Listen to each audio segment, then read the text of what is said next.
The penultimate round of the 2018 Verizon IndyCar Series season brings a return to the Pacific Northwest. Portland International Raceway was a stalwart on the IndyCar schedule from 1984 to 2007 and was the scene of a number of famous IndyCar moments, including Mario Andretti beating son Michael to the line in 1986 after Michael ran out of fuel, and a three-wide shootout to the finish between Mark Blundell, Gil de Ferran, and Raul Boesel in 1997. Blundell edged them at the line to take the first of 3 IndyCar wins. The series returns to Portland for the first time since 2007. And while there are many changes with the series, the last race there was run under Champ Car World Series sanctioning, and the cars. The 2007 race featured the Panos DP01. The track itself remains very similar. It's still 1.967 miles in length. It still consists of 12 turns, 9 right-handers, and 3 left-handers. It still features the festival curves. And it still features a long front straightaway that doubles as a drag strip. In other words, the more things have changed, the more they've stayed the same. Talking points ahead of the Grand Prix of Portland are below. A new, old circuit for most of the 23 drivers entered in Sunday's race this week marks their first time at Portland. But there are a handful of drivers who have been there before. Sebastian Bourdais, Will Power, Simon Pagenaud, and Graham Rahal all raced there in 2007, the last time an open-wheel race was contested there. Scott Dixon, 2001 and 2002, Brian Hunter-Reay, 2003 to 2005, and Tony Kanaan, 1998 to 2002, have also raced in IndyCar kart events at Portland. Bourdais just so happens to be the last person to win at Portland, and has joked about being the longest tenured defending winner at a track. "I've had some success there, and I guess I am the longest defending champion ever since I won the last time we raced there in 2007, he quipped while talking about the 2007 race. Rahal, too, has had success at the track, and in the surrounding area, going back to his days on the junior open-wheel ladder.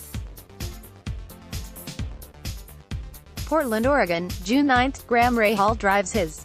Photo by Jonathan Perret, Getty Images. "For me, that region has a lot of importance in my career," Rahal revealed. "Getting my first pro Mazda win comes to mind, as does getting the pole in Formula Atlantic before getting hit in the first corner. I actually got my first national victory there in a go-kart race, which was big for me, at Pat's Acres, which is just southeast of town. PIR and the Portland area, in general, hold a special place in my career. I have a lot of fond memories, so I'm excited to go back to race." Several others, including James Hinchcliffe and Mario Andretti, previously raced at Portland in junior categories. In other words, despite the 11-year gap in between races, Portland will be a familiar stomping ground for some. Don't party too hard at the festival. Turns 1, 2, and 3 at Portland are a right-left-right chicane known as the festival curves and come at the end of the long and wide front straightaway. Longtime IndyCar fans will remember the days when the Cleveland Grand Prix featured opening lap chaos as the field funneled down into a tight first corner off the wide front straight on the Burke Lakefront Airport. Portland is similar in nature, in that its own wide front straightaway is very inviting for aggressive moves entering the festival curves. However, this can lead to carnage. Case in point, in 1998, Greg Moore mistimed his braking point entering turn 1 from his 14th starting spot, and Moore ended diving up the inside of most of the field. The resulting pileup collected him, Michael Andretti, Christian Fittipaldi, Paul Tracy, and more. The festival curves can be very inviting, but without some discretion, they can also lead to some big problems. Rossi aims to further reduce the points gap to Dixon. There is a 26-point gap in between Scott Dixon and Alexander Rossi in the championship standings. For Rossi to control his own destiny entering the season-ending INDYCAR Grand Prix of Sonoma, he'll need to ensure the gap is below 20 points. An ideal scenario for Rossi would mean the gap is less than 16 points leaving Portland, as that would mean a Sonoma win gets him the championship regardless of what Dixon does. For Dixon, he'll want to build a gap big enough so that Rossi cannot control his own destiny at Sonoma. For Dixon to do that, he'll need to rebound from an unusual blunder in which he and the No. 9 PNC Bank Chip Ganassi Racing Team misplayed the strategy in the final stint at Gateway Motorsports Park last week. They tried saving fuel early in the final stint, only to abort later in the run. Meanwhile, saving fuel allowed willpower to build up a lead that proved insurmountable for Dixon, while aborting the strategy allowed Rossi to leapfrog him at the checkered flag. The result saw Rossi shave only 3 points off Dixon's lead, but more crucially, it prevented Dixon from increasing the gap on a night when he appeared to have the faster car. Rossi is the most recent winner on a natural terrain road course, the Honda Indy 200 at Mid-Ohio, but Dixon is of course a master of all trades at all tracks. The duel between the two should be another fascinating one this weekend. Misk. Still alive in the title picture are Team Penske teammates Will Power and Joseph Newgarden, who rank 3rd and 4th. However, they are 68 Power and 78 Newgarden points behind Dixon, respectively, meaning they'll need a lot of help to overtake him in the next 2 races. Carlos Munoz makes his debut in the No.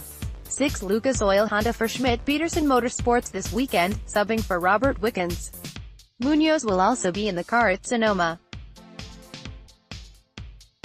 Gabby Chaves is once again back behind the wheel of the No.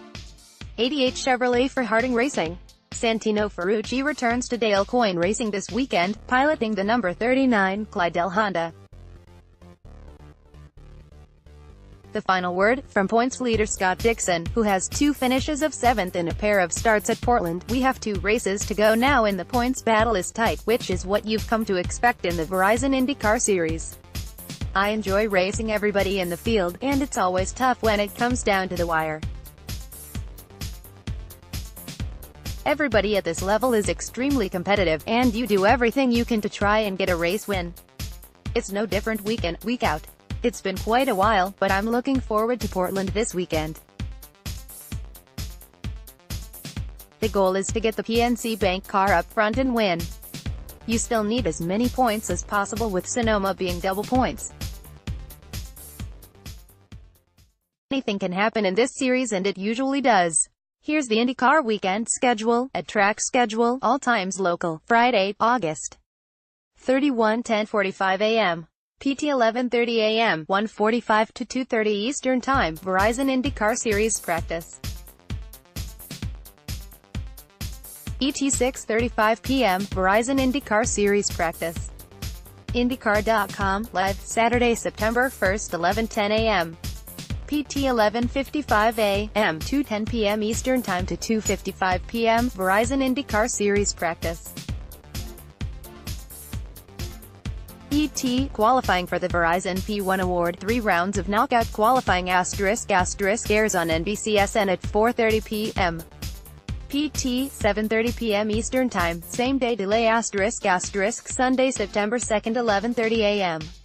PT, 2:30 p.m. Eastern Time, NBSN on air 12 p.m.